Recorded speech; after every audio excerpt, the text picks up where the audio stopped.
Equilateral triangle. A triangle having all sides equal length. An equilateral triangle is a triangle with all three sides the same length. Since all three sides are the same length, then all three of its angles must be the same measure.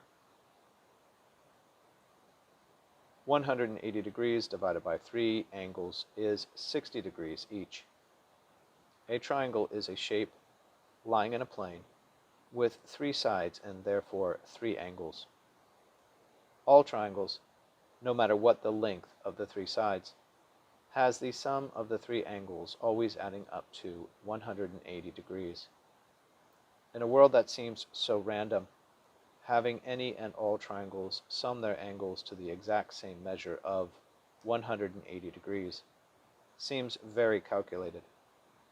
It is one of the reasons that math plays a role in philosophy, as it is proof of anything but a random universe. There are many different types of triangles. A right triangle is a triangle with one 90-degree or right angle. An acute triangle is a triangle with all 3 angles less than 90 degrees. An obtuse triangle is a triangle with one of its angles greater than 90 degrees.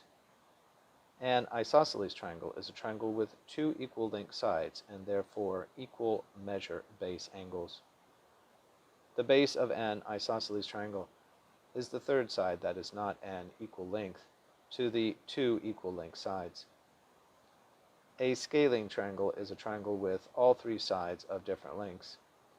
An equilateral triangle has all 3 sides the same length, and therefore all of its angles the same measure. 180 degrees divided by 3 is 60 degrees each. Related words: acute triangle, obtuse triangle, right triangle, isosceles triangle, scalene triangle.